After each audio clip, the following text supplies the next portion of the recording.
Welcome back to Perceived Pressure. I'm Daany Saeed, and my usual partner in crime isn't here today. She's pissing it up somewhere in the Goulburn Valley after the D's amazing AFLW season, so we hope Saraid, as she watches this, is very, very drunk.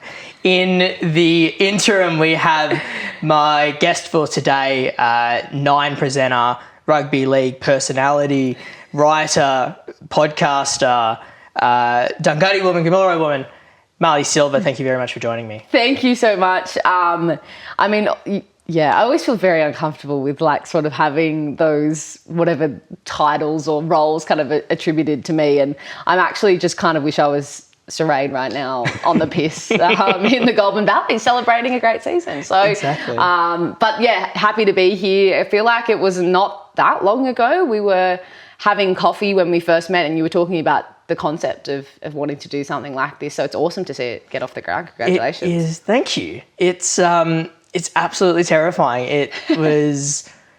It's a very fertile media landscape, and so I'm really excited by all the other companies that are shutting down rapidly and hemorrhaging staff, and I decided to look at that and go, here's a great time to start.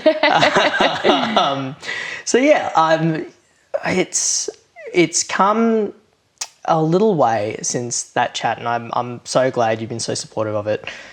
So let's get stuck in.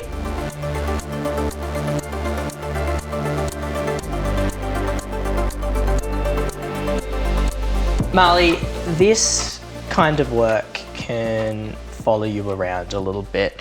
You get job requests all the time.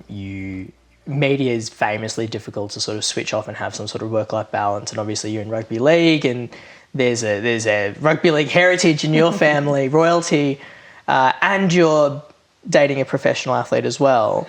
So how do you switch off? How do you come back to yourself? Yeah, I've really done a good job of entrenching every element of my life into sport in some way, shape or form.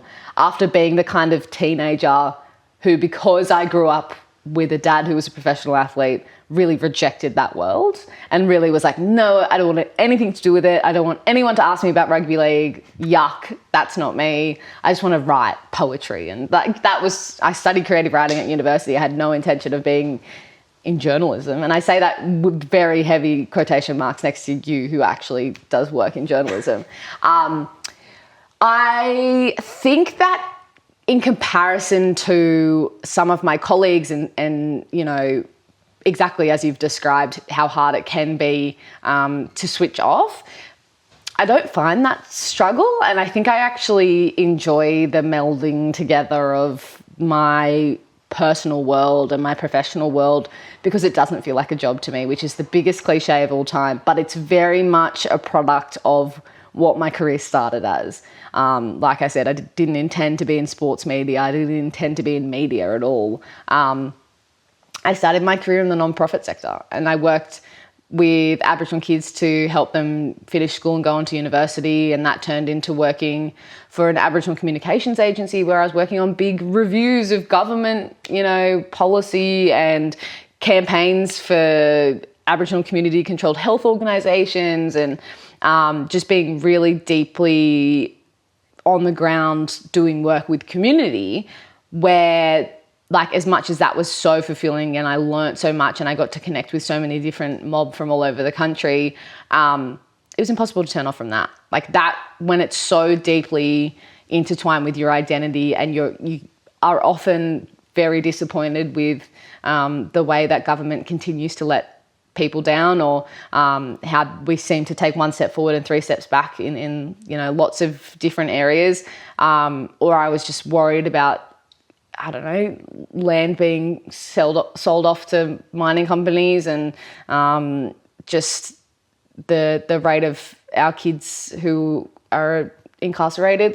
That sort of stuff was what kept me up at night, and I could not switch off from that, and I really, really struggled with it, to the point where that's why I had to take a bit of a step in a different direction and focus. I'm very passionate about telling stories and telling stories for good, and that has been a through line through the many iterations of my career, but being able to kind of have done it in one part of my career in a very different way to now, but almost got to that point where I was like, I can't do this anymore. I'm totally burnt out. I need to do something else that still feels positive but is fun at the same time. That's why these days, even though, like I still think social media is the devil, even though it's very much why I have my career. And it can be really awful and people can be horrendous online. And I've been through all of that. I still don't feel like I struggle with the separation of, I guess, my career and my personal life. Like, because as much as I say there's this sort of like flowing across both of those spheres, my identity isn't Marlee Silva, the Channel 9 reporter. Mm-hmm. It's like me who happens to have this amazing job at 9, but also writes, independently and creates podcasts and does all this other stuff, and is also a daughter who's living at home with my mum and dad and mooching off them at the moment, which is where we're sitting. Or, the partner of, a guy who happens to play professional cricket. Like, all of those segments of my identity, I learnt the hard way. You can't be like married to any of them. You just have to be confident in who you are and know that there's so many things that make up who you are. So I don't stress too much about being like, I'm like turning off now from work. Is that a really toxic perception though? For not switching off? Like, in saying all of that out loud, this is what's a problem as well. I don't know when to shut up, so just cut me off, because like in saying all of that out loud, I think that I probably have gotten to points this year where I've just been so knackered by it, because it doesn't really stop. So, por qué no las dos? A little bit of this, a little bit of that. I think like there's a crazy take here. There's balance. There's part of it, I see people in my life and people that I interview who literally don't switch off, in the sense that they feel obligated to like fill the calendar, fill the diary, and then go. And if they're not moving, if they're not doing, then they don't feel fulfilled. And then there's the other side of, I do what I do, or we do what and like, again, both of us are in industries where you can't, and we're in the same industry, but you can't turn off because the news is always happening, or whatever it is. There's always another game, or there's another whatever. And that, when you explain it to, in my case, a partner who's outside that, for example, and they go, why are you up at X o'clock at night? And you go, I just woke up, I just checked my phone, oh, there's news to do, or whatever. That, I think, is a little bit, and it's because it's the way I do it. So, the way I do it is right, and the way other people do it is wrong. But I think that's a little bit more sustainable than filling the diary for the sake of filling the diary. And filling the schedule because you feel the need to be on the move all the time. And so I think there's a slight distinction in terms of, but that's the distinction you've made as well of identity versus like literally planning and burnout. And I think identity-wise, I think the solution is how you've got it. In the sense that, like, I try not to see myself as Daany the journalist. But then again, when this podcast comes out, I will see my friends see this and go, yes, you do. yes, you do. Yeah, that is your brand. Don't give me this. Yes, it is. But I think your brand as a journalist, I think that's fine. It's just not being... You said this, like how fickle the industry is right now. You can't be like, my worth is attached. Like, I cannot be like, my worth is attached to working for Channel 9. I love that I get to work for Channel 9. It is so cool. It's mind-blowing to me. Like, I'm constantly like, what the hell? They let me do this? This is crazy. This is so fun. But I have to be realistic. There could very well be one day when I wake up and they go, we don't have a space for you anymore. And maybe for no fault of my own. This happens all the time. Was it 50 jobs in broadcast, like, 2 weeks ago? Exactly. And it's, like, I mean, a lot of industries are going like this right now, thanks to, like, AI and everything as well. But I just, because in the past I've had jobs where when I lost it, I thought I'd lost part of myself. I have to be like, you know what? I love my job. I'm going to give it all I can for as long as I have it. And if it goes, I'll be sad, but I'll survive. Like, it's just having that separation. And in hearing you kind of almost explain back to me what I'd said before. I think what the constant is in my life and what never goes away is like sport. Like sport is always the lens through which I'm living. I'm around it. I'm thinking about it. I'm engaging with it in terms of news and everything. But I think what I'm almost changing hats in my life is like how I engage with sport as a fan versus as a reporter. That's what changes for me. I'm like, when Wes starts Big Bash next week, I'm sitting in the stands as a fan and struggling through it because me and cricket, it's still, it's a slow burn. It's an arranged marriage. I'm getting there. Yeah, it's an arranged marriage, me and cricket. Versus, you know, when the Pac Champs were on a couple of weeks ago, the way I'm engaging with that is very different because rugby league's my job.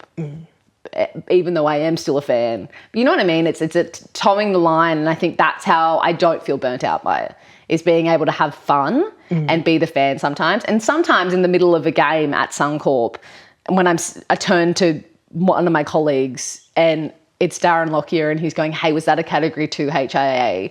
There's this 10-year-old self that's going, oh my God, Darren Lockyer just asked me, you know? So being able to do that, you go, yeah, that's pretty cool. So yeah, I think that's where the balance comes from. I wonder whether and maybe this is where like so many journos, especially in Australia, and media workers in general feel like they are burnt out, is because they feel like they don't have an out. And I wonder whether this is where some of the slop comes from, of like you're working for whatever masthead it might be, and you're running headlines that are headlines for the sake of headlines, and we can get into that later. But like all the headlines that we know what we're referring to, your news.coms and your Daily Mails and blah blah blah, and you talk to like ostensibly like intelligent people writing these headlines, and you ask them why, and they go, well, you've got to put food on your table, right? And to them, it is a metaphorical gun to the head. So I wonder whether that is just the calculus that produces the slop of, well, if I don't do it, then someone else will, and I've got to put food on my table. Yeah. Which is terrifying, but because it then requires like an ego to go and say, well, I'm not going to do that and reject that, or work outside that. Yeah, totally. And I think that's also why I feel very uncomfortable being called a journalist, even though like technically like I'm a reporter and I'm working in media. I don't feel comfortable being called a journalist because I'm not in a newsroom. I don't have an editor saying you need to pump out X amount. I don't have KPIs to fill with headlines, or, you know, I have the great privilege of doing my, reporting at games, and it's more about entertainment than actually news reporting. Even in the realm of rugby league, I'm not the one at the press conference after captain's run during the week, right? Like I'm at the ground and I get to go, that was a great game, wasn't it? Woo! Like, and I know that makes it, I'm not trying to like dumb it down. Like it's hard but you know, it's not the same as what a lot of journos do have that pressure put on them and whatever. So I totally empathise with that because I can't imagine. I think I would respond very differently to the first question you asked me if that was my context. Like that's why I'm like, I'm not really a journalist because I'm not in a newsroom. Like I'm sort of, I get to do the real fun parts. There's I think it kind of takes me neatly to this idea of like the responsibility we have to promote the game. In your case, rugby league, where there was a A-League press conference earlier this week. I'm really annoyed because I tried to send this to you and it obviously didn't get to you. So we'll play it here. Yeah, but let's talk about the spectacle. How good a spectacle is it? You know, so often we got infighting in football in Australia and we put ourselves down and we say all the things that are wrong, and, you know, the criticism of our own game by our own people is just over the top. And, you know, I said during the week that this is the best spectacle in the domestic calendar, and one, I truly believe it. Two, I love NRL and I don't want to give any other sport stick because I'll watch 6 or 7 NRL games every weekend. So, but ever since I was a little kid in the mid-80s and 90s, all I hear is the greatest game of all. And the NRL people pump up their own sport all the time. I see Peter Volandis on every single press conference telling the whole world how good his sport is. He's an advocate for his game. He's passionate about his game. He's advocate for his product. And we don't do any of that. We're infighting all the time. We're like two seagulls fighting over one chip. We've got nothing and we fight over it. Like, we've got an amazing product here, amazing fan groups, both fan groups tonight. The Sydney FC end was full, our end was full. And it's a great spectacle. So I don't know why we always put ourselves down. You know, of course there's things we need to critique and do better, and we're always striving to do better because it's a global game. You know, we're not the NRL that's just popular in 2 states of the whole world. Like, we're the global game and we're competing. Matildas are in the top few in the world. Socceroos made the round of 16. 20,000 people came to watch an amazing spectacle and sing their hearts out. At some point, you've got to be grateful and celebrate the good parts of your game while at the same time trying to improve other parts. And, you know, I'm grateful to everyone who came out tonight. I thought it was an amazing spectacle. So, yeah, I thought I'd say that. Who specifically within football is putting it down? Like, Everyone.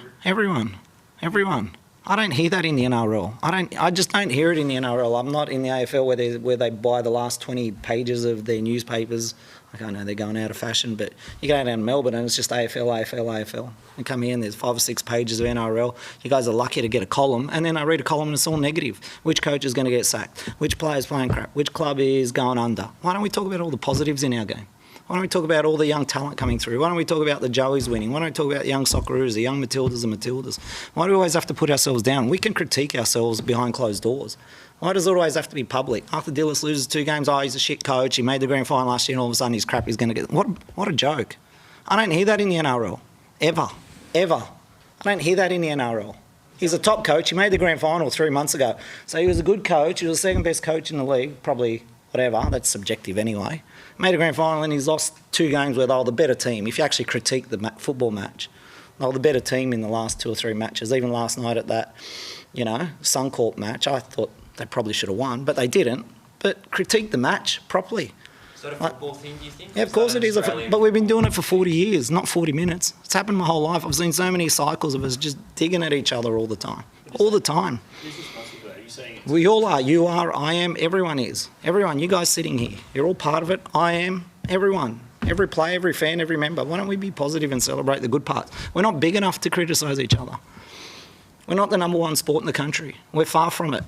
We're struggling for TV revenue. We're struggling for media space. We're struggling to get fans into the game. We're struggling to promote the game and attract people to our game, both fans as players as whatever, and we keep fighting each other. I don't get it and putting each other down. We've actually got a lot to celebrate.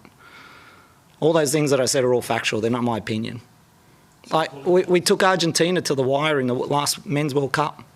Like, Gareth Cole could have scored an equaliser against them, and a week later they won the World Cup. Like, that's amazing that Australia can compete with Argentina, isn't it?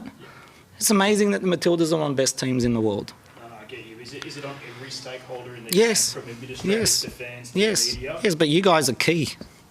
And there's not enough of you guys, and you know it's a diminishing sort of group, you know, in the last 5-6 years in particular, ever since FFA and APL separated, we've got even less of a voice. We had a bigger voice before when we were unified. And unless we're unified throughout the whole member federation, stakeholders, this one, A-League clubs, unless we're all going to be united and support each other, then the game's going to keep doing this same vicious cycle forever. I've seen it for 40 years, and unless it changes, that vicious cycle is going to continue forever.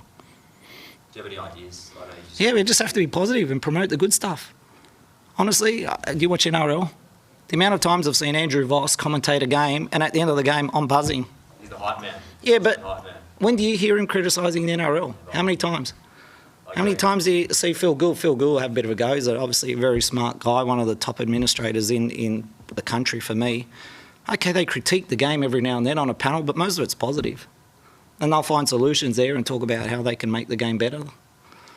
But we don't. We just fight each other all the time. We want to put each other down at every possible moment. That was Alan Stajic, who's the Western Sydney Wanderers A-League coach. And he got asked a prickly question. He sort of went on this 5-minute monologue about how important it is to promote the game and that rugby league, he's a big rugby league guy, and he goes, well, I watch 6 games a week of rugby league, and every time a game finishes, Vossi's there at the end going, geez, how good was that? I'm buzzing.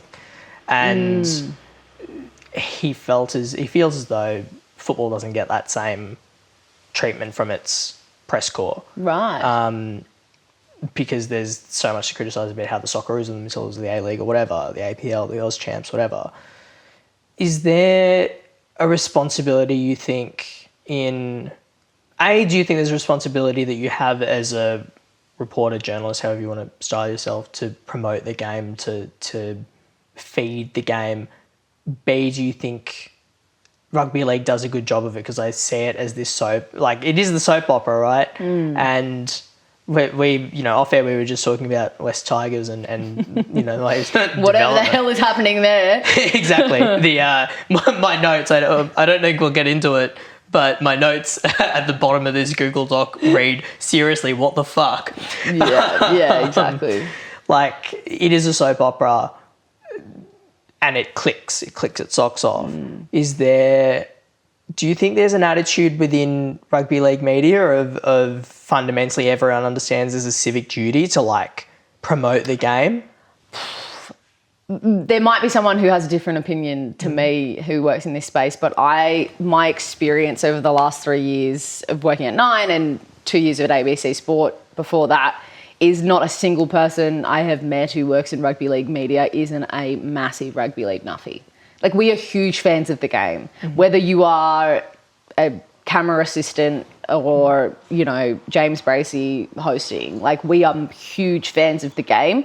So it's very organic, our responses. And I dare say it's the same at Fox with the Yavossies and the like. Like, we genuinely just love it. And I think most of us grew up in it, or, for me, it's very much my family. I see rugby league as my family. And our responses to the quality of a game, I mean, yeah, if it's like not a great quality shellacking sort of at Leichhardt Oval and it's the Tigers getting, someone's wiping the floor with them. Yeah. As my West Tigers supporting mate likes to call it. If it's something like that, yeah, you do have to add a bit of GST onto how good the atmos was and whatever. Like, totally. But whether this makes me naive, it's very genuine. Like, all we do, like, in the car ride from the airport to the stadium with my colleagues, we're like, oh my God, did you see this? Oh, wasn't that so good? How good was it last week when this happened? Blah, blah, blah. In terms of the product that's on the field and what the players give us and whatever, I think that, yeah, sometimes there's some administrative decisions and directions and there's sort of things that happen off the field at a high level, well above my pay grade, where I kind of go, was that a good choice? Don't like that. Don't like that in terms of direction. But, as I said, my role is entertainment. So I've never been conscious of going, oh, we've got to make everyone love rugby league. We just really love rugby league. So I think that it's so interesting that that's the experience in A-leagues. Like, I think that's so a product of the comparison to the EPL or like any kind of major league soccer around the globe that seems to be more profitable and more successful than the A-leagues. That must be so interesting. I wonder what it's like for the ex-players and then the journos in those who are parts of those broadcasts, maybe the frustrations that they have built up over time. Whereas, and this is the other thing that's really important context, NRL is just really going like that. I'm very worried about the expansion. Like, I am. I think that there's a lot of things that aren't ironed out there. And that's the sort of stuff I kind of think like, oh God, what's happening there? But the actual product, like, we genuinely had the best quality football we've ever seen this season. Like, it's the finals were the most incredible games, like games that made me feel like a kid, Yeah. Like, so exciting. Like, I got to go to Auckland for the Warriors-Panthers do or die final on the sideline there. And even though Penrith ended up winning or whatever, the atmosphere, like, that was my first experience as a broadcaster on a men's final. And just everything about it, genuinely, like, well, we were just so excited. Like, it was really genuinely very, very exciting. And everyone who works in it agreed on that this year. Like, we genuinely, just the entertainment of it, the soap opera of it all was so enjoyable. And that makes it really easy. And there's not even an ounce of thought that I think any of us have where we have to go, oh, you got to make sure everyone You don't You know? feel like you need to pump the tires. I feel like I think in the early days of NRLW, there was a bit more of that. And when it comes to talking about women's leagues and the AFLW, as Saraid would talk too much more eloquently than me, there has been that toing and froing of where's the thresholds where the quality of the product is good enough or respected enough that how media talk about it. You can be critical of a play or of, what's happened in a game or a player or whatever in terms of what they actually do on the field. We are certainly there with NRLW as well.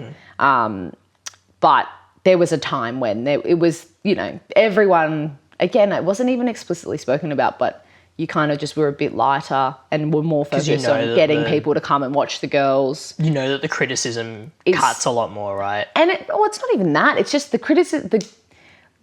The general public is going to share what they think about the game and the criticism, and there's going to be the sexism and whatever.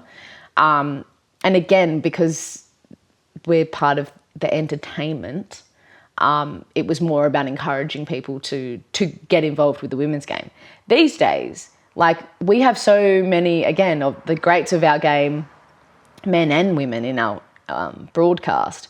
Like, the guys who want to be part of the women's game broadcast because they love the product so much and they love seeing it grow and whatever. So again, that's where I can say I've seen that evolution. Again, working across 2 different media brands, going from, we're probably a bit lighter in how we're talking about what this game actually looks like for the girls 4 or 5 years ago, to now genuinely, this is unbelievable. Holy cow, did you see Julia Robinson take that ball out of the air and score that try in an Australian game? And what the hell, that's the most amazing thing of all time. Like, that is very real, very, very real. So I feel very privileged to have come into the game at this time because of those reasons. Makes me think about when I was working on the Matildas World Cup 2023 and we just lost to Nigeria in the group stage, and that press conference was the first time, and I'm in a room of football journalists, B, like, I'm young, I'm from News Corp, don't normally cover football because they don't have the rights. And so we're just there we're ringers for the World Cup, and I'm just the kid. Yeah. And I'm around like all these veteran football journalists who see it as like their civic duty to like rip into the national teams.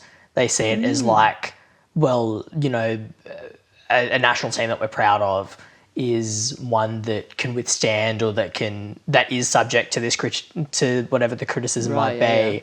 Yeah. And so they see it as this like civic duty to like go like Craig Foster and Ange Postecoglou, SBS, like really get stuck in. I think it was like under 20s he was the coach at the time, right? And it's still like, 20 years on is still like this legendary interview, maybe for the wrong reasons, but legendary nonetheless. And so I remember walking to that press conference. We've lost 3-0 or 3-1 or whatever it was. And I've never been in a room. It was the first time I was in a press conference where I sort of there was this understanding, and maybe I don't know whether other journos in the room would agree with me on this. I'm going to try and have Vince Regari at some point later, and maybe he can share that. But for me, I looked around and I thought I understood the vibe to be, let's get him. We smelled, like, journalistically, we smelled blood in the water. Yeah, wow. Because we were like, we should not have lost 3-0 to Nigeria. We should not have had, all of the tactical choices that Tony Gustafson made in that game. People were livid, and there was like a feeling of, we represent the public here, and now there is a duty on us to rip in. Otherwise, we're not doing our jobs. And it's not even for the headline that will inevitably come. The headline's already there. We've already lost. Excuse me. So that fascinates me in that sense, because I don't like, you put someone like a Peter V'landys in there. Let's say, hypothetically, the Perth Bears fold tomorrow, and you put Peter V'landys and Mal Meninga on a press conference. I don't think he'd cop it in the same way that Tony Gustafson did. Right. Yeah. Do you know what I mean? Yeah. And I think he would be like rightly, he would maybe expect a more diplomacy in that environment. Again, I think that's because it's an assumption that there is a distinct... They're not national teams and so on as well. But right? there's also a very distinct separation between us as I feel more comfortable with rugby league entertainment reporter would be more where myself and my colleagues who do our Thursday, Friday, and Sunday footy coverage. We're in the entertainment part. And then there's your Daany Wildlers and everyone. And they're the ones who are going to, you know, turn up the heat and whatever. But in that situation with the PVL Malmaninga, it's folded, it's done after a year. It'd absolutely be tumultuous. It would be very intense. Certainly. But I just think that... And most importantly, it would be fucking brilliant television. It certainly would. It certainly would. I just hope, like if it looks like things are going to go that way, someone's got a film crew following everyone around and there's a doco that comes out. Like, that's what I want. It'd be amazing television. Talk about the soap opera of rugby league, this is what right? It is, this right? is what it is. And I think Sydney-siders are like... I think Sydney-siders especially are like dramatic people and they revel in that. I think they revel in it a little bit. Like a true Victorian. Exactly. I reckon they would revel in the idea of like Perth Bears fold or like, I don't know, again, hypothetically, like again, my mind races with like PNG and like, okay, like soft power diplomacy, like, you know, diplomats behind the scenes here. Like, imagine if there was a diplomatic scandal that came out that involved PNG, right? Like, it would... Content. Totally. I mean, but I think that you're also, what you're revealing in that football, like round ball football examples, is that soccer fans are very different to rugby league fans. Yes. Rugby league fans, we feel like we own the game.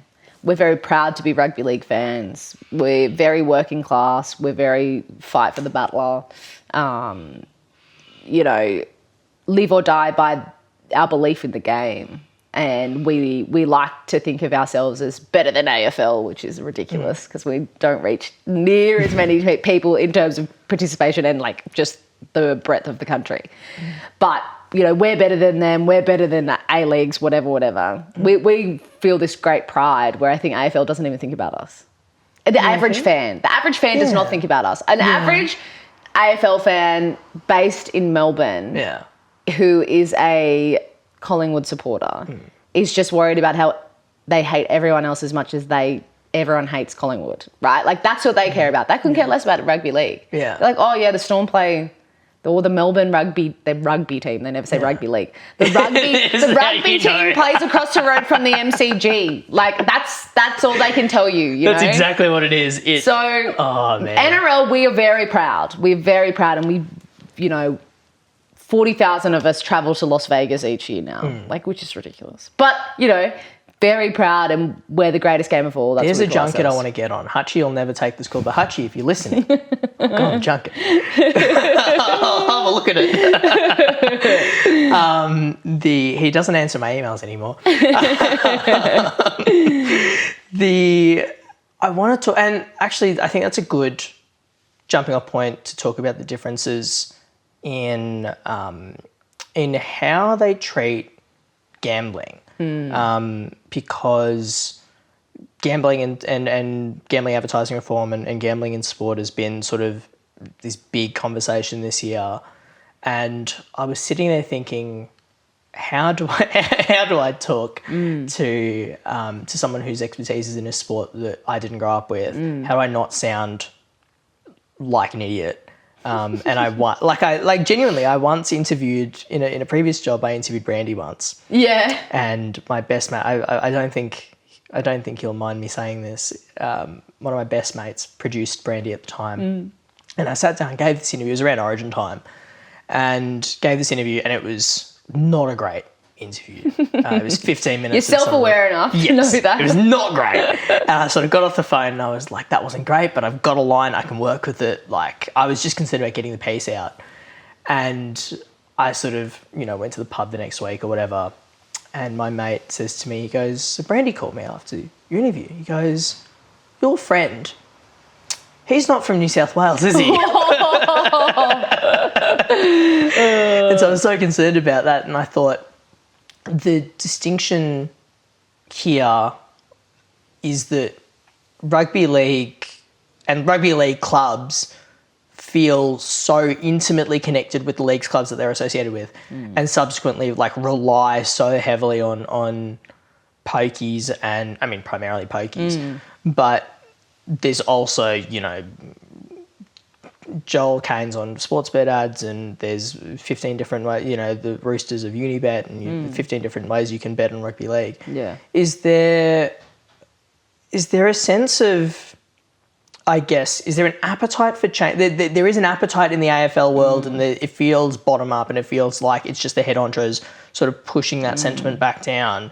And we know that like the man who runs it all, who pulls all the strings, is Albo's best mate, and we don't know the tangible terms of that, but there is a really significant element of Peter's opinion matters here as to how he feels about gambling advertising reform. And it feels like rugby league has a close relationship to that now. Is there that appetite in rugby league, you think, to see it change? The quiet answer is no. I don't feel. I think that it's almost too far gone how deeply intertwined it is with every element of the game. Every element. We are so reliant on it for survival. I think it's one of the few things that actually allowed us to survive COVID. Really. I think it's just not even a conversation in a lot of ways. And this is just from my experience. Like, you know, I have a very strong stance on it. My podcast I do, NRLW Weekly, with 9 Pods, I opted out of doing any ad reads with gambling companies that were big sponsors across the sort of wide world of sports pods and stuff, which everyone's totally fine with me doing. But that's sort of all I can kind of do as an individual in that situation. I have deep issues with it. But I also just think that I can't even think of a gap to poke your head through. Like, I just have no idea where that would even... It certainly anecdotally doesn't feel like a conversation that is being had at all. But, you know, this year in my Marlee and Me podcast, I sat down with Joe Tarpany, who's the captain of the Canberra Raiders, and we had this beautiful conversation. He's a great guy. And I asked him, my second question to him was, when you moved over from New Zealand, what was the hardest part of the transition, or what was the biggest culture shock? And he, without blinking, just was like, oh yeah, about a month in, I was addicted to the pokies. Wow. He moved to Newcastle, played under 20s at Newcastle. And I was like a bit gobsmacked. That with like absolutely no prying, he just offered that to me, like very honestly and with purpose. He was like, I was addicted to the pokies. I'd never seen them before. And we would go in the pub after training a couple of nights a week, and one of the boys just said, do you want to go on the slap? And he was like, what? And he got addicted. And all of his paycheck was going on the pokies when it was at its worst. It was a really, really tough time. And his wife, who is incredible, when they got together, like, he completely attributes her being able to pull him out of the addiction and actually realise what he was doing with his life, that he is able to kind of be what he is now and be as successful as he is and not have that addiction now. I was like, holy moly, man. Like, that's a really important story. And I'm like, do you share that with your teammates now? And he's like, every young boy that comes down to Canberra, I tell him that story and talk to him about not falling down that trap and not falling into that gambling trap and all that sort of stuff. But for me, having that chat, first of all, I was so grateful that a guy like that would be just so open and honest and wanted to tell that part of his story. But also because it's so normalised to us, particularly in New South Wales. Like, in other parts of the country, it's just, it's not like this. But I don't go into a pub without walking past where the pokies are. Like, that is crazy. And then we know what it's like with all the, gambling ad touch points that everyone has when they watch a broadcast of any sport. But yeah, I think it's something we absolutely don't talk enough about. And it's bizarre. It's bizarre. It's like we woke up, I feel like sometimes I woke up one day and then, oh my God, like gambling completely controls and is the backbone in terms of profit of most of our sport in our country. But yeah, we just don't really talk about it. I wonder, it's the weird thing for me is that, like, the AFL, again, like, both the AFL and the NRL take, big product fees and blah, blah, blah, gambling-wise. But pretty much every AFL club has divested from pokies in some way or is, like, in the latter stages of divesting or has some sort of pokies divestment strategy. It feels like pretty much every rugby league club, I can't think of an exception, maybe the Storm, but not even. And only because the Storm are propped up by News Corp and maybe same with the Broncos. Like, all of them have massive, like, pokies run clubs. It blows my mind. It completely blows my mind. Is there, like... And it is so... I think the thing that, like, really, like, strikes me is that the NRL in many ways culturally is so far ahead of the AFL, and in terms of its relationship with its Indigenous cohort and its Torres Strait Islander cohort and its Pacifica cohort, and these are communities that are, like, disproportionately affected by things like gambling addiction, things like... And it completely blows my mind. It completely blows my mind. There's this dissonance. I think that, and I admit this is absolutely in no way, shape or form patronising to the average person, but I don't think the average rugby league fan is making that distinction. They're not making that correlation between the irony of watching an Indigenous All-Stars game or an Indigenous round game or any, exactly as you said, any kind of moment or story that's propping up our First Nations communities, interjected with 8 sports bet ads in a broadcast. You know what I mean? Yeah. Like, but it's also that thing where how much is state of origin saturated with that stuff? And we also know that's a time where domestic violence spikes, as well as grand final, as well as AFL grand final, whatever, but like some of the biggest spikes of domestic occurrences of domestic violence. And again, like, financial pressure is one of the biggest proponents of family violence that happens. And gambling is such a huge part of that as well. But we're sitting down and we're going, it was significant this year. The video that was shown at halftime at State of Origin, the game in Perth, there was a lot of the players talking about the spike in domestic and family violence and the like and blah, blah, blah. And there's a fair bit of coverage around that. And it was this whole campaign to try and create more conversations and the like. And again, but what, that comes off the big screen and then there's an ad for Sportsbet. You know what I mean? Like, That's crazy. But we don't talk about it because at the same time, everyone's got their own shit to worry about. So I understand, like, the average person, again, we're in a cost of living crisis as well. Like, I think it's really hard for people who are just trying to live their lives, who are of a middle-class white background, to think about social justice, like, or like social issues. Like, I think it's much harder in a time like this to get people to listen and think about it, or make those direct correlations if they're like, this is really bizarre, but we just kind of go, it's fine. Do you think rugby league fans have a lower tolerance for wanting social issues to be brought up in sport? Like, I feel like AFL fans, particularly because, like, you know, where there's a class divide in rugby league, you just, like, upper classes just go to play rugby, exactly. and enjoy rugby. Whereas, like AFL encompasses everyone. Yeah, right? that's so true. Yeah. So I wonder whether it necessarily includes, like, people who do want that. Do you think that there's a different appetite for that in rugby league? That's a good question, and it's a question that directs many of the decisions I make in my career.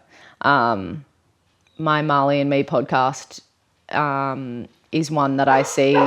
Sorry for my dogs. I knew that would happen at some point. I dare say that's because my mum and dad are just arriving home too. But I think that it's really hard because there are some things that rugby league fans are very willing to think and talk about these days.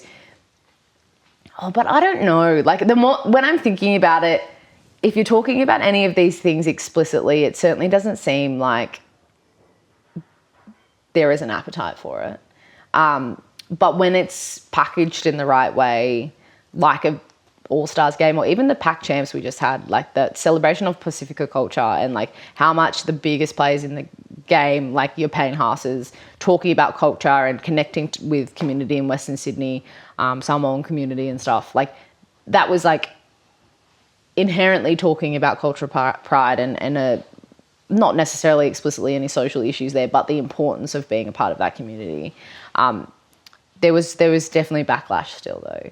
But I think there is a desire to engage with the cultural diversity of our sport because it does make the game so good. But other social issues, it just doesn't feel like it. Like at the beginning of the year, and I think it was quite similar in the AFL when the first round was affected by a cyclone.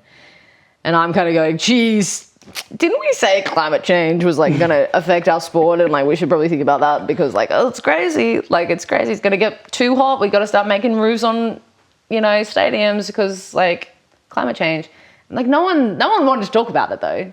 I don't think that there is so much a desire. But that's footy on my TV, not at the time that I've put aside. Do you know what also is hard though? Because as much as I'm like, sport is the biggest influencer in this country, which is a beautiful thing. It's amazing. I think that Goodsy's story after his career was transformative for a lot of people in understanding where race is in this country and the fact that we are incredibly racist and haven't changed that much. And I think that the AFL's eventual support for the equal marriage vote helped turn the dial a fair bit when that came through. And yeah, things like All-Stars and Indigenous Round have certainly helped visibility and celebration of Aboriginal culture in the NRL in an amazing way, which is awesome, and it does that. But I also grapple with like sport is also escapism, and I think people like to tune into it because it doesn't stress them out unless they're a Tigers fan. But you know what I mean? Like I think that, yeah, I understand. Like I want to softly open people up to different things, like sharing a Joe Tarpany story of like, damn, like pokies addiction, that's crazy, and we need to be more aware of that sort of stuff in soft, subtle ways, because I also respect that you just want to watch that because you're a Raiders fan and you love Joe. So it's a balancing act, for sure. I think when we first met, we spoke about sort of perceived pressure generally. We sort of discussed it in the context of, I think I try to pitch it as like Marlee and Me crossed with like if The Guardian had an Australian sports pod. Yeah. And I guess the instinct there was this idea of you've been really focused with Marlee and Me, of like telling stories and highlighting a positivity. And I was thinking about that on my drive in of like, how much do you think there's... Actually, let me rephrase that. With Marlee and Me, is the desire... How much of that is balanced with like, I'm just a fan, I'm just adding to my content diet versus here's a story you haven't heard, or here's like we joked like I enjoy making like big front rowers cry. Yeah. How much of that is, how do you find the balance? I think that 95% of the motivation behind Marlee and Me is like, it's because I think the stories matter. like genuinely. And I think it's partly to change people's perceptions of who athletes are, what they are, what it means to be a man. Like there's elements of that in there, particularly with all the male rugby league players I've spoken to. And I think it's important to sort of, I think I've thought about for a very long time the concept of athletes as role models and whether it's fair to put them on a pedestal to be a role model for the next generation, and whether we can actually separate them from that at all anymore. I think we're too far gone in that sense. I think ultimately, like I said, sport's the biggest influencer. Our biggest celebrities in this country are athletes. Kids look up to athletes. Athletes are role models. So my motivations are telling their stories of their family, of their cultural pride, of where they've come from, of what they've overcome, in order to help the fan who watches them, who bets on them, because that's when they get angry and get in their DMs, is if they've lost their multi and the like, and goes, man, I'm that pissed off that Renato Militalo didn't score 3 tries. He only scored 2, and so that ruined my multi. Oh, I'm going to message him, but hang on. I heard this amazing story of when he was growing up in Auckland. His mum and his siblings, they had to live in a friend's garage for a couple of years. It had a leaky roof because they were homeless. And he rings his mum every day now because he loves her so much and he's made this life for them and that's all he's ever wanted. Like that's the intention. And it might be this like, I don't know. I'm aware that I can be like very overly optimistic and expect the best in everyone. But I think that if I continue to keep going with that intention there, and like, of course, 5% of that is, it's also works really well for my profile and my career. And I also like, you know, when I interviewed Nathan Cleary and Mary Fowler was in the house and I like spotted her as she like walked through the hallway, I was like, oh my God, that's so cool. Like, I wasn't, like, I've known Nathan for a while, so I wasn't fangirling about Nathan, but Mary, you know, there's a part of me that's like, has that fan element. Yeah, I was like, oh my God, Mary. And that was that fan element for sure. And like, but I think 95% is definitely about the power of the story, and also giving a safe space to a player to talk about, to get emotional, to cry, about their love of their daughter or their love of their Cotto who helped raise them, like it was with Jordan Ricky. I think it makes me feel good, and I feel even more amazing with all the players I've spoken to at the end of the chat said, oh, I really enjoyed that. Made me feel good, or made me think this, that, and the other. So that's the sort of stuff that I always want to be doing. Is there a challenge in that? Do you ever find there's maybe a consistent through line, or even if there isn't, what's the biggest difficulty in getting, I mean, invariably these men to do that and to sit down to open up, or do you find they're all just quite receptive? I think for the most part they're pretty receptive. Like if they're, I don't know, I think that they're often not being asked the questions that I'm asking them. And because I always set up the context as like, I don't want to talk about winning 4 premierships to Nathan Cleary. Like I was like, I don't want to talk about it. Don't care. Like respectfully, amazing, congratulations. I don't want to talk about that. Because everyone knows what that was. Like we've all seen it. Yeah, we were there. It was amazing. I'm not interested in that. Like I don't want to talk about what you do on the field. I don't want to talk about what everyone sees every weekend when they turn the television on, because that's all they know you as. I want to talk about everything else, anything but that. And so setting that context immediately seems to relax them.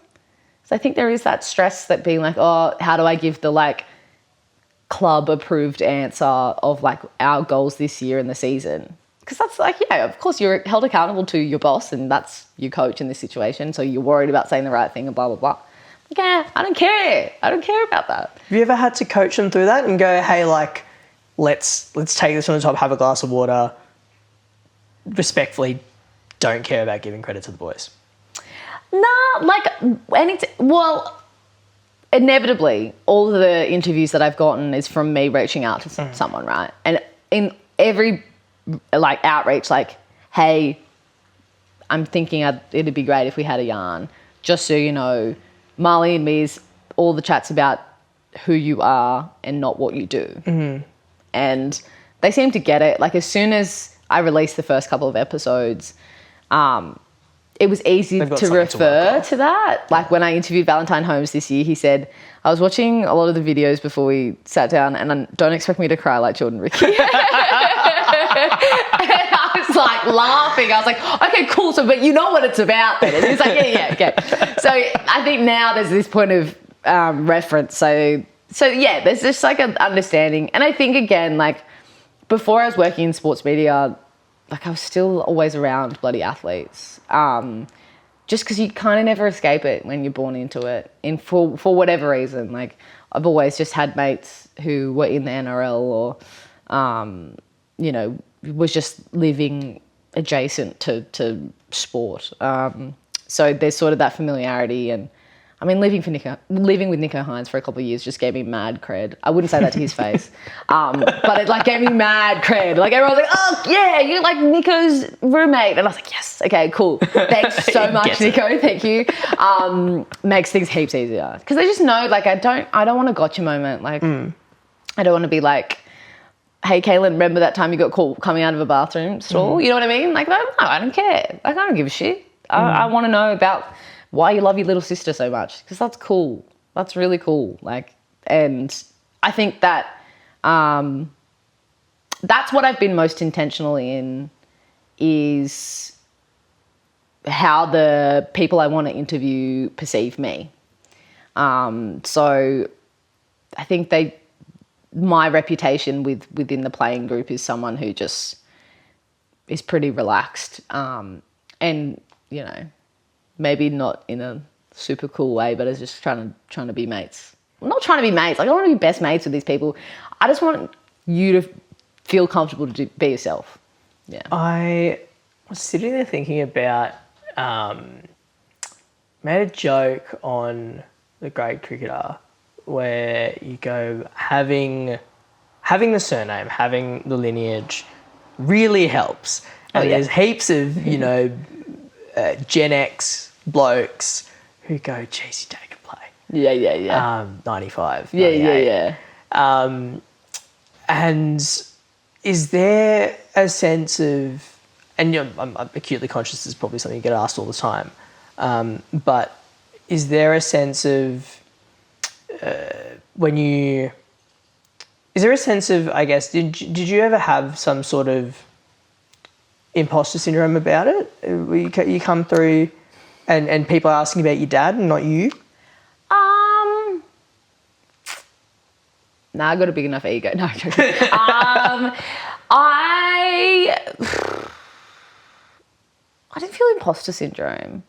I was worried that that my colleagues would hate me. Mm-hmm.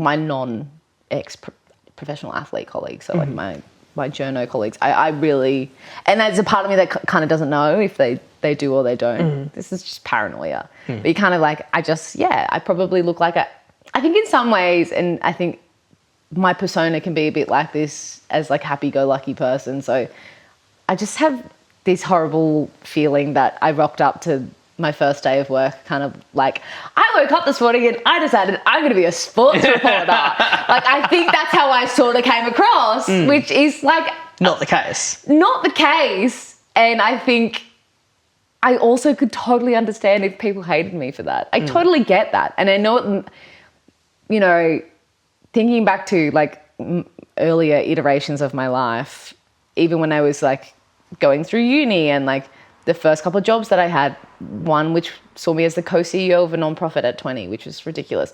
But things like that, like I remember butting heads with my sister when she was sort of like 2 years behind me and coming through uni, and she was comparing where I had been versus where she was going. And she got really mad.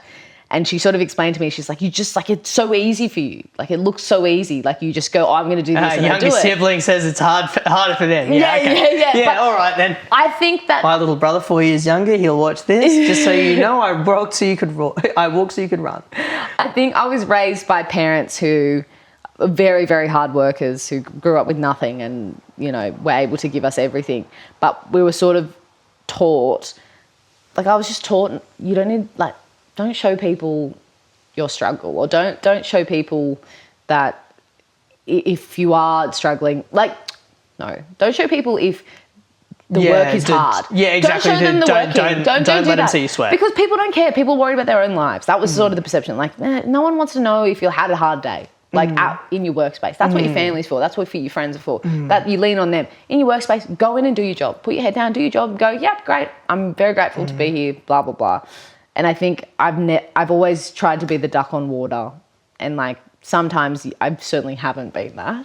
But just, you know, work hard, and I don't want to bore everyone with, like, the setbacks. Like, people don't care. Like, everyone has doors closed in their face. Everyone, like, you knock 1,000 times and then on 1,000 different doors and one opens. So I'm not going to walk in going, geez, or those 999 other doors were bastards and it was really hard and I was feeling really shit halfway through. I'm going to open that door and like it was the first door that I knocked on and go, woo! Because it's just easier that way. So I think that for me, I've not felt imposter syndrome. I think being in rugby league, a lot of us have connections to the game.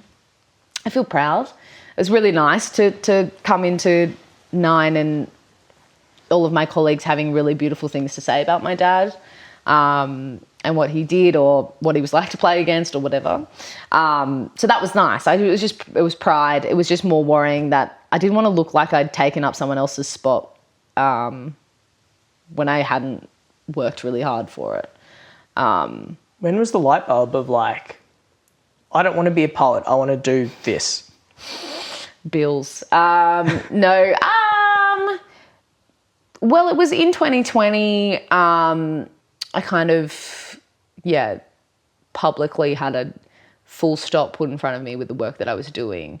And I had a breakdown. I think my psychologist would agree with me. But in the aftermath of again, when your identity is too tied to what you do for a job, kind of sifting through the ashes of, like, what can I do now, or who am I going to be? I thought I was going to go back to uni and be an English teacher and just, like, not have a public life anymore.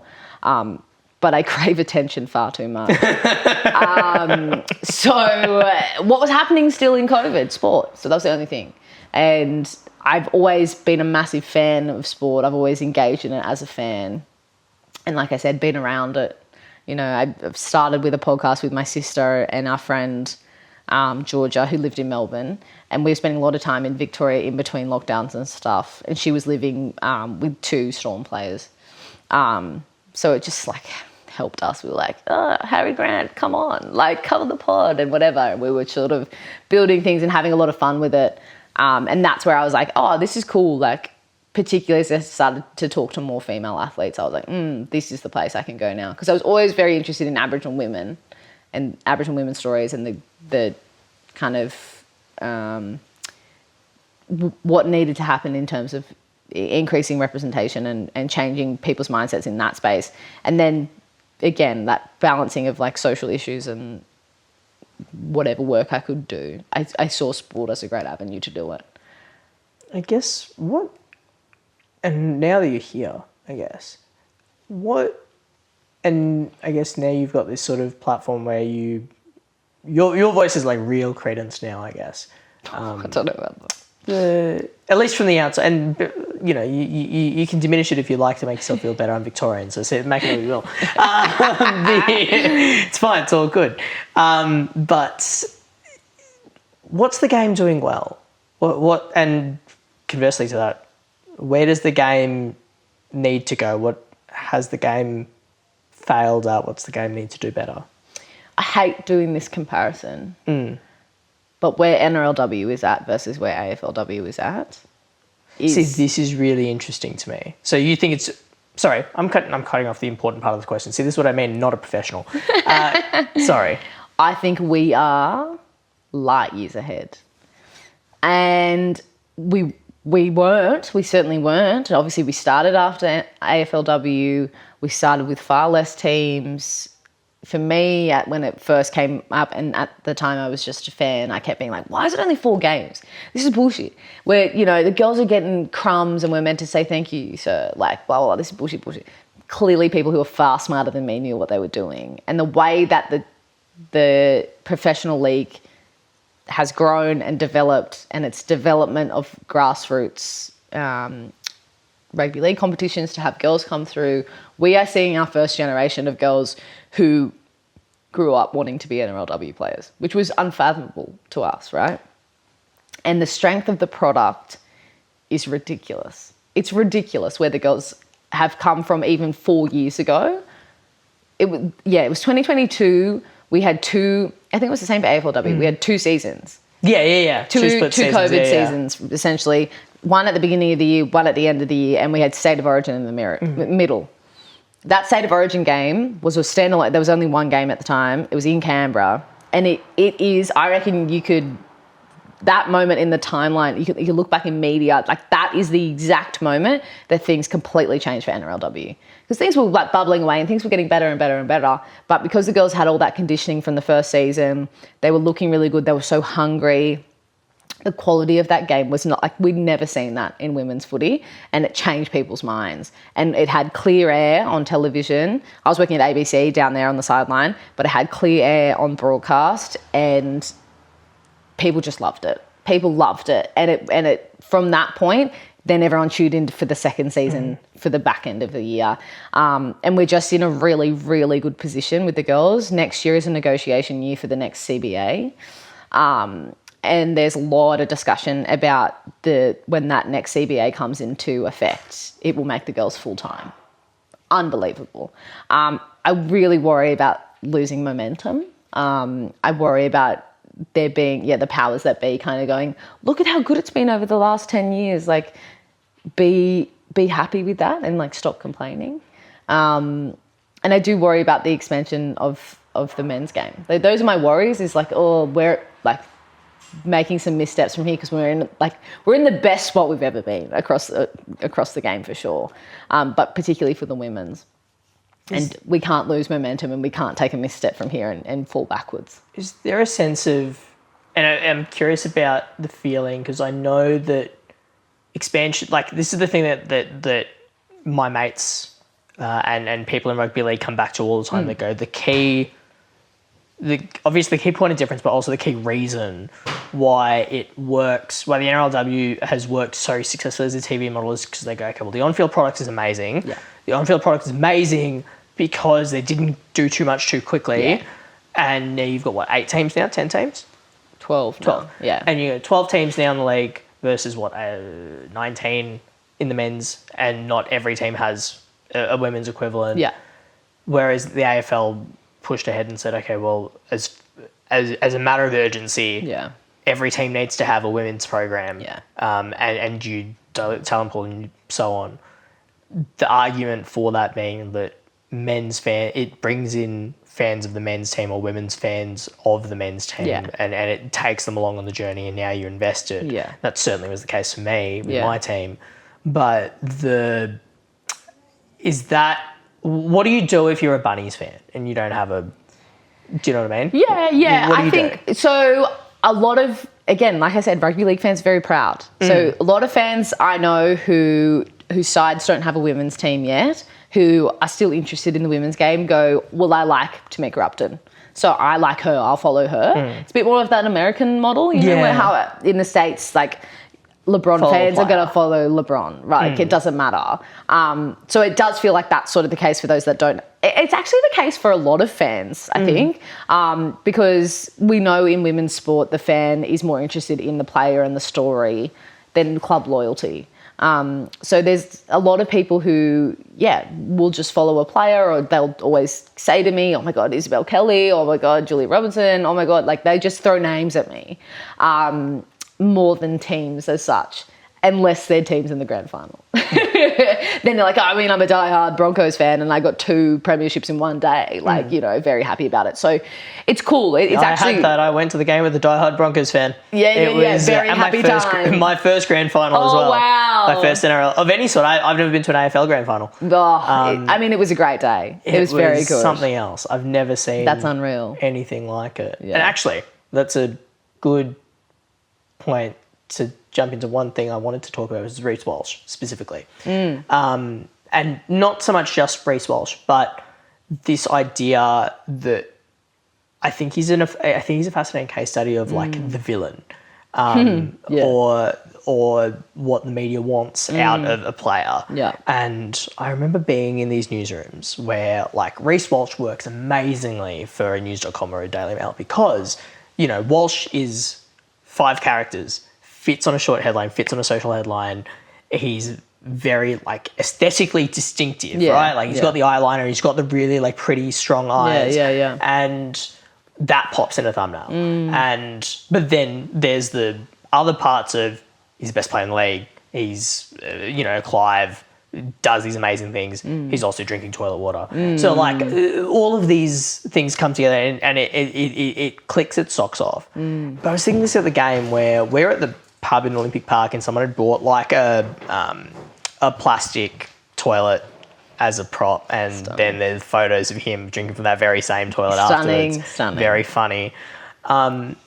Where rugby league media, sports media especially, I don't know whether you can distinguish between the two, and whether it's fair to, seem like they are very happy to like build this into a story, make this a problem, and if you're marginalised in some way, whatever that way might be, and I don't think it's specific to Reece Walsh, then that happens and snowballs faster. Yes.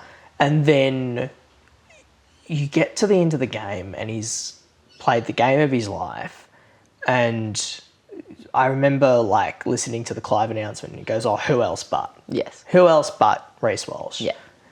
And you go, oh, well, it was all foregone and it was all obvious that he was always a front runner for the Clive and now he's won it and now everyone loves him for 5 minutes. And now it feels, again, we're in the 5 minutes a year where we forget about rugby league for a second, but when we get back to pre-season proper, it'll happen all over again and we'll come back. Do we need a villain? Why do we need a villain to be a character? Why do we need that character? Isn't that mainstream media in general? If you are a non-white, incredibly successful, good-looking person who has things that, it all looks a little bit too easy or a little bit too perfect, and has a little slip-up, that's what mainstream media loves. It doesn't matter whether it's sport or reality television or anything. That is the easiest villain to sell because it's an institution like most institutions that are in charge, that run the joint, in the entirety of Australia, is built on,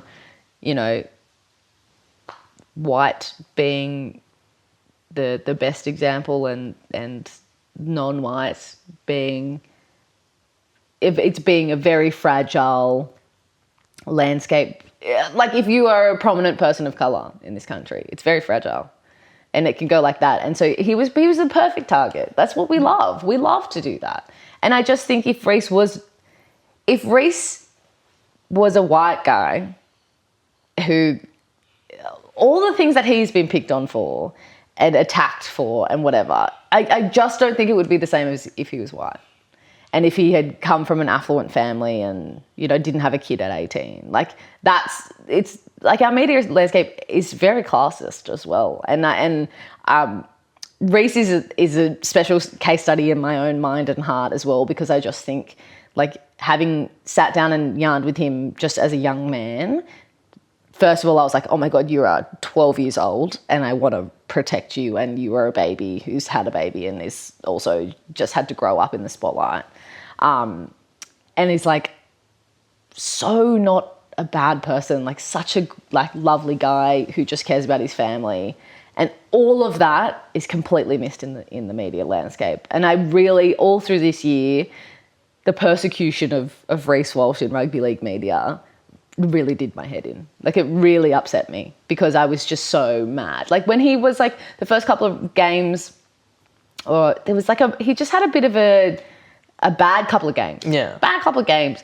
But like the hounding was ridiculous. And then when he does really well, everyone is like exactly what you're saying. Oh my God, he's amazing. Reece Lightning. And then, because your headlines for the sake of headlines. Oh, do you see his painted nails? like bullshit. And then the toilet water thing. The toilet water thing was the dumbest thing I've ever seen in my life. Like, but at the same time, like that's what our media industry does. It does, and it's like there Would have it be been different if he was a Sydney sider?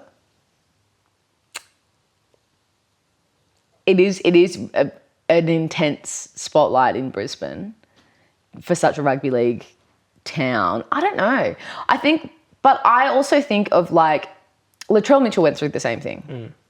I think that's why it's just very clear to me that there's like people of colour are always treated differently in these kinds of stories.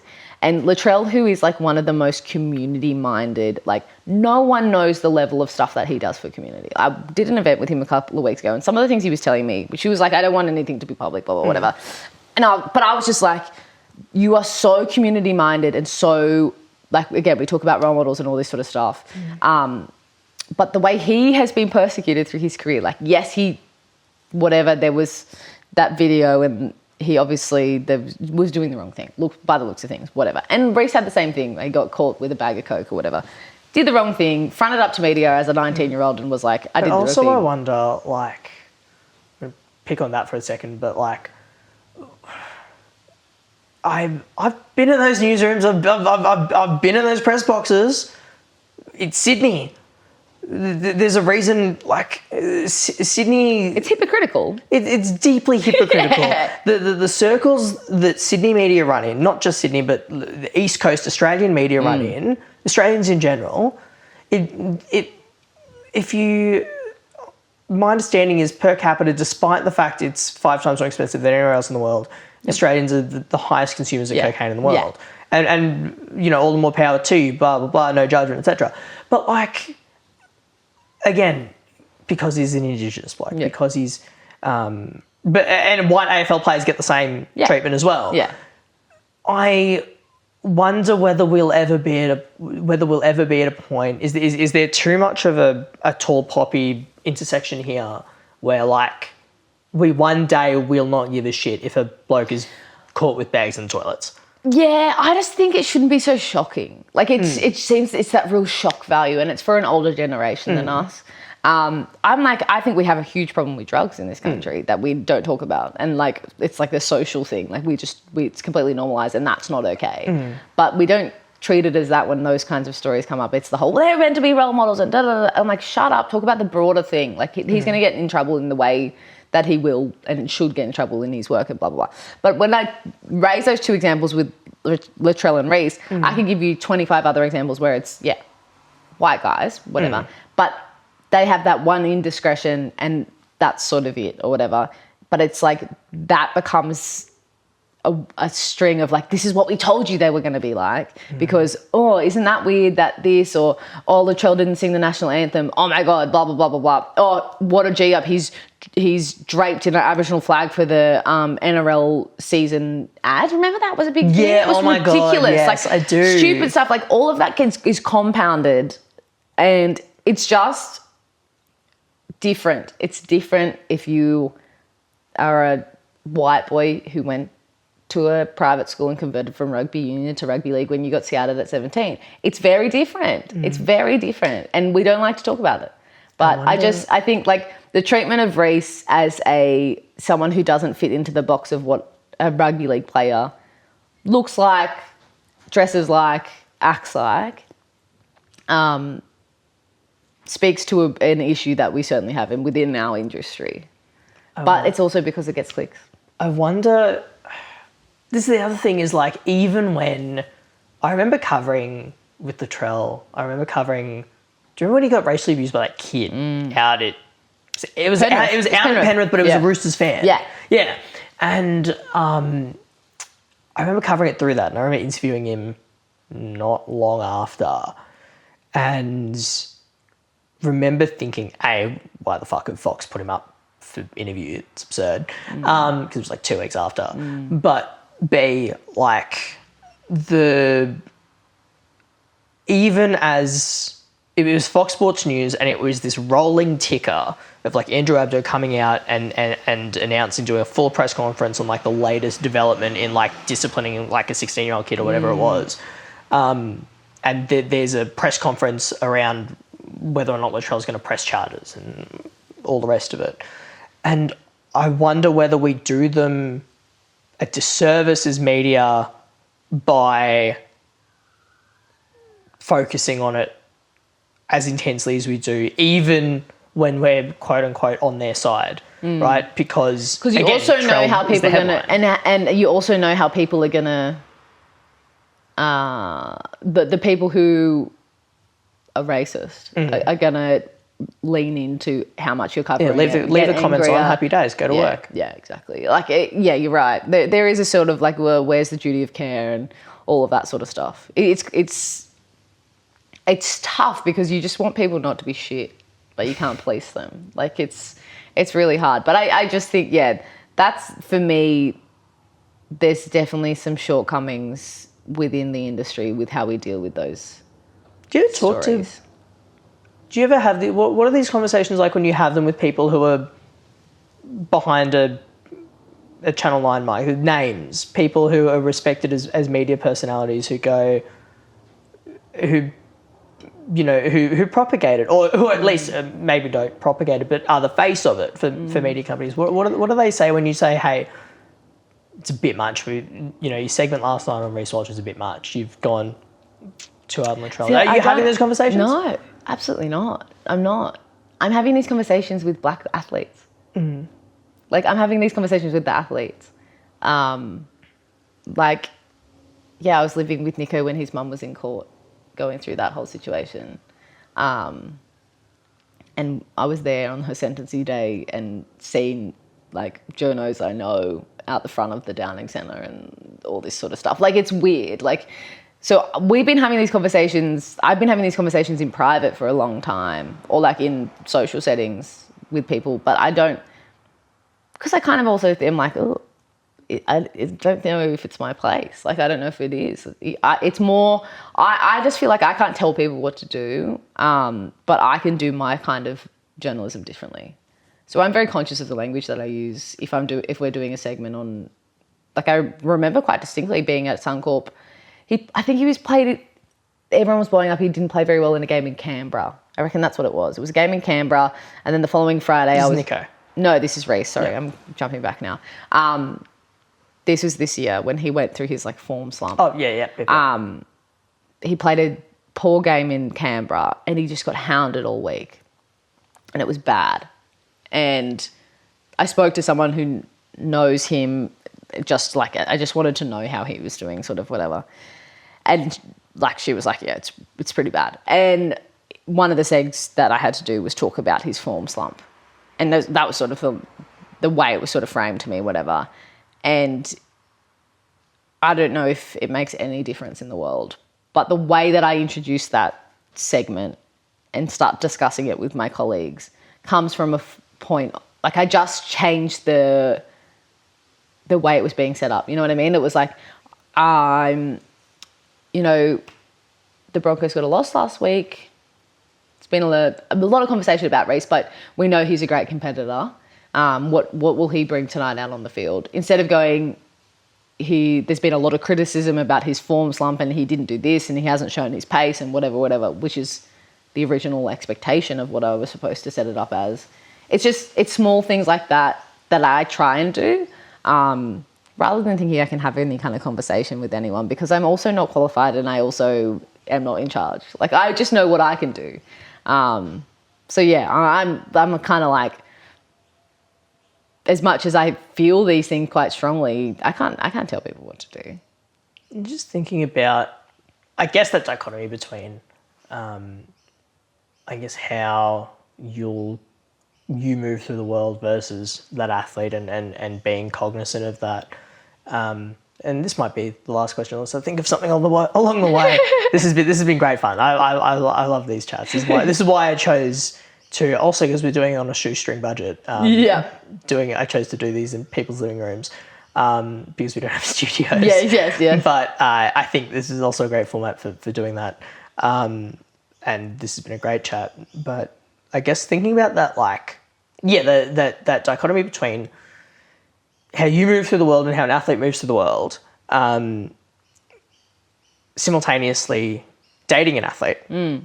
Is there ever in past, do you ever like sort of witness like fundamental differences in worldview with you and Wes?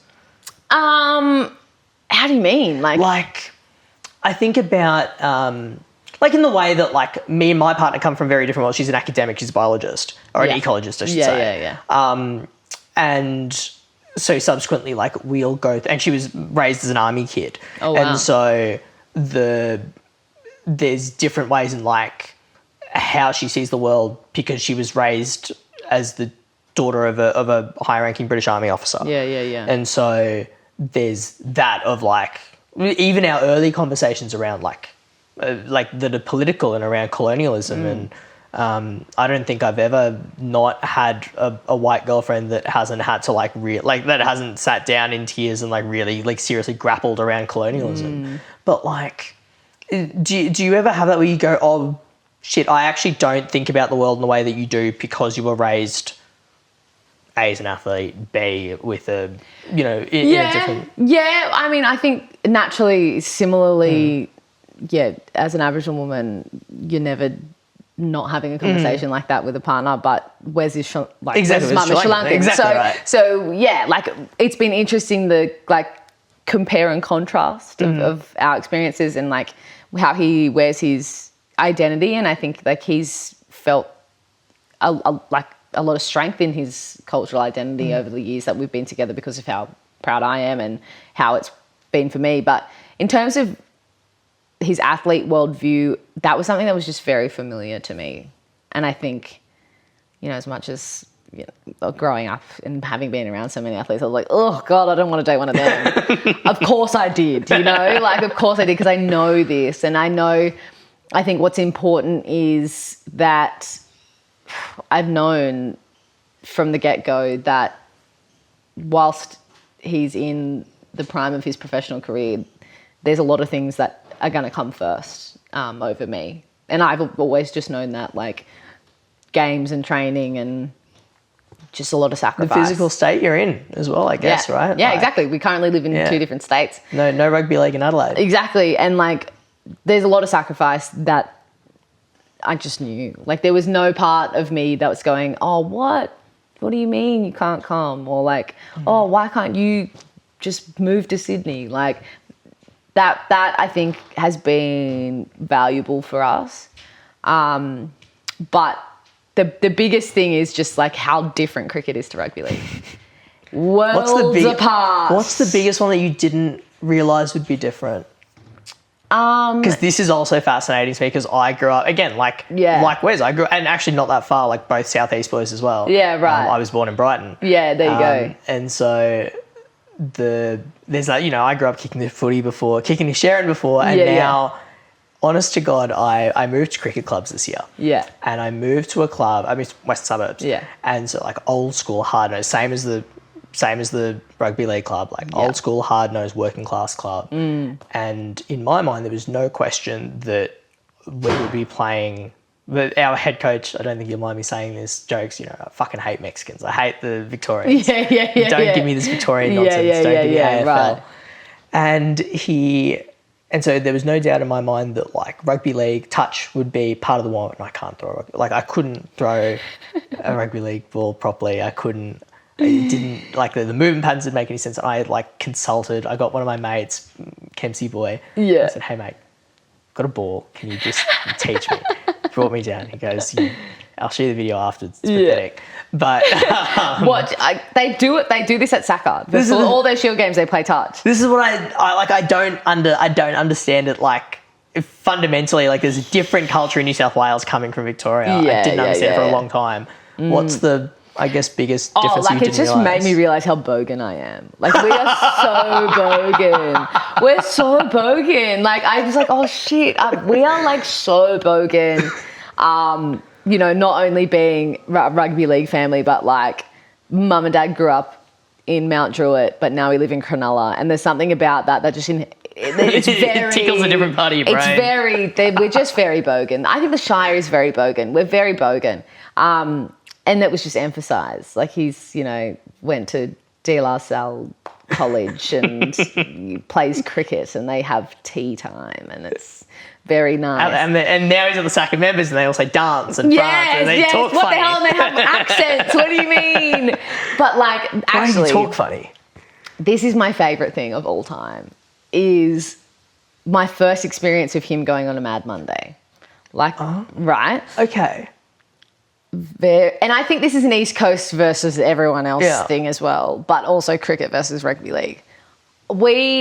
His Mad Monday was falling in March, and I was invited to Glamour on the Grid down in Melbourne on like the Wednesday that week, and had a plus one, and I was like, oh my gosh, Glamour on the Grid, the first time I was going, what a oh my win. God, I'm so excited. I was like, oh. That's what I need to get. I need to get into Glamour on the Grid. Oh, it's the best ever. It's the best ever. Lord. Seriously. Everyone I know goes, and I'm like, I've never had more intense FOMO than Glamour on the Grid. It's what replaced what the glamour of Melbourne Cup used to be. Yes, exactly right. Like exactly the right. birdcage of the Melbourne Cup is like versus like Glamour on the Grid is like everything.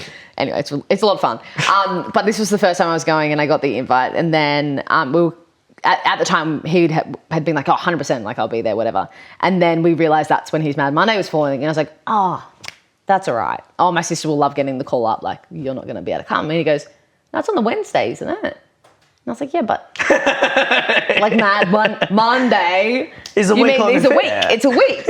And he was like, oh no, we'll be done by like I'll be just hungover on Tuesday and then I'll come to Melbourne. And I was like, oh, like I've been in a house where I'm a degenerate. it's like, you know, they've been going for a month. Like, you know, the Mad Monday goes for a long Would have time. been, if I'm making assumptions here, but would that have been after South Australia won the Shield? No, as well? that was this year. Okay. So that they won this year. That was different, right?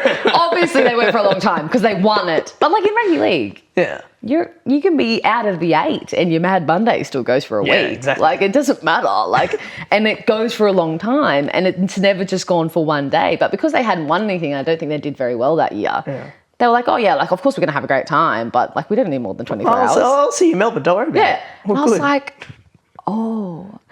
oh no. And like, where's this? It just shifts the calculus. And even I don't think I'm a big party animal, or haven't really. Maybe I have been for periods of time, but like his face in our early days when there was like stories of what the parties were like at our house. Again, I was living in a share house, but like rugby league parties versus his parties, he was just like, what?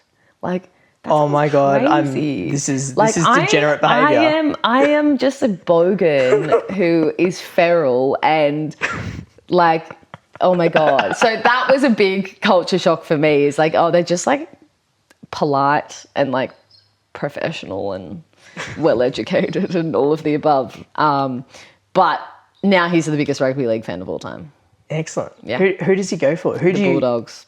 Yeah. Because my dad played for them. Yeah, so you can't. And there's none of the Eastern suburbs. Yeah. He's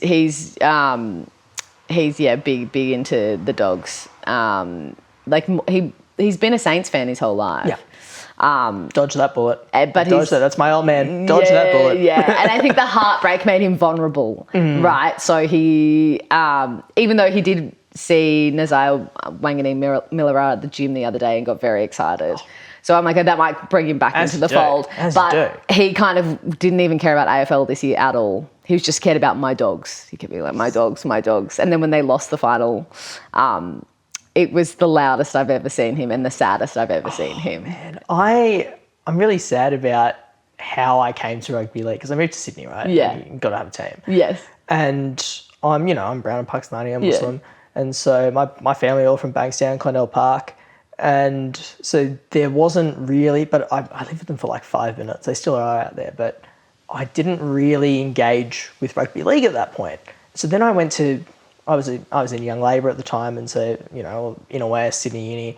And so there's this yuppie kind of... Oh, no. You can see where this is going. There was this yuppie sort of crowd that I was with of like, oh, well, it's woke to go for the Rabbitohs.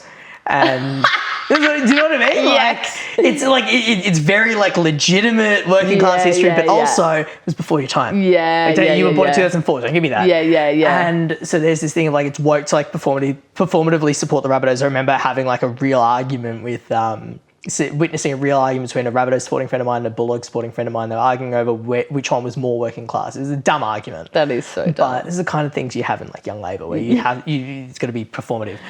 And I was sitting there thinking, and I remember ending up on, for whatever reason, probably because it would get me more Young Labour political cachet, ending up with the Rabbitohs fan. Yep. And I ended up saying I'll go for the Bunnies now.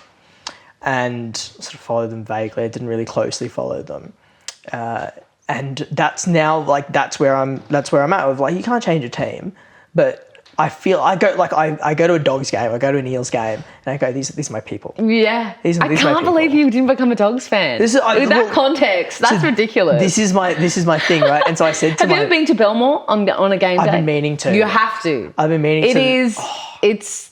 I see it on TV and I'm like, the holy institution, of rugby league. And I don't live that far. I live in Petersham. Like I'm at the intersection of like Tigers fans, Bunnies fans, and Dogs fans. Right? Yeah. And I'm like, I want that. I've been in the inner west basically since I moved to Sydney, so I'm like, I want that. Yeah. And these are my people. This is the Muslim club. Yes. These are the brown club. Literally. I need that. All of the Muslim players who've ever played in rugby league, like Hazem El Masri is like the only player I knew before I moved to Sydney. Actually, I knew two players before I moved to Sydney. Yeah. Actually, maybe three. Billy Slater, of course, he's playing for the Storm. Yeah. And there's a wonderful arrogance in Melbourne, and it's a similar thing to the Swans, right? Where it's like that's not our game. But we're really good at it. We're good all your best players. Yeah. Which is why, like growing up, Victorians, we support Queensland. Exactly, right. I was like, that didn't last long. That one went very quickly. But again, a thing that you like, I wish I stuck with it because there's a heartbreak and a pain that comes with supporting New South Wales. Yeah. But so then I'm like, oh well, now I don't like these are my people. I've abandoned my people. Yeah. Now I'm supposed to be a Bunnies fan. Don't really care about them. Yeah. Then I went to the grand finals, my first grand final this year. Oh my God, now you're a Broncos supporter. No, fuck that. So I said to my mate, he's a diehard Broncos fan, I said, mate, boss, today's day zero. And I bought a Storm cap. I'm like, well, I'm from Melbourne, I'm born and raised Victorian. Today we start afresh. Well, you have legs to stand on there. But you need to make a decision. I need to make a decision. It's not good. I'm like, I feel really strongly about this in basically in every other facet of my life. But then when it's the game I didn't grow up with, I feel like I can take liberties. And just pick different teams. For sure, you absolutely can. You're allowed to do that. No, you can only pick once. Is the thing. Well, okay, but yeah, if you've bought the Storm cap, did you also have a bunny scarf? There's a bunny scarf. Yeah. There's a couple of New South Wales jerseys, which are play on. Which is fine. That's fine. I think that's all the rugby league merchandise at my house. Yeah, well, you've got a tough decision to make before the season starts next year. Good. And then you have to throw everything else out. So I just think you need to go to a game at Belmore. I think I need to anyway, regardless. You need to do that, absolutely, and just, be with your people, yeah. It's not... Where no one's drinking and we have the drums. Like, you know what I mean? It's the drums. It was the game that did it for me was Dogs. I went to a Dogs Eels game out at... it was out of Core for, I guess, when the Dogs were playing out there. Yeah. It was out of Core, and it was with a couple of like Newington boys, cricket teammates of mine, all Newington boys. Two of them were Chooks fans for whatever reason. One of them was a Tigers fan. You didn't even need to say that to me. The Newington boys. Of course they were Chooks fans. Yeah, where do you live? Helston Park. Can you go for the Chooks? Yeah. And we go out there and we're sitting in the Dogs supporter bay for whatever reason, and they're banging the drums and they're like visibly like, these are not my people. And they look at me like, Daany, you good? And I'm like, I'm loving this. This is great. These are my people. Yes. It is. They're a very beautiful community. And when we were dog shit for a long time, Belmore would also always be sold out. Always. Didn't matter. We were bottom of the table. Didn't matter. They were there. They, went through the heartbreak, and it's nice that in the last couple of years we've had something to celebrate. So, yeah. I think on that note, I think that's a good. That's a point at very which good end. to end. Marlee Silva, thank you so much for joining us. Thank It's you a so pleasure. much. Thanks for having me.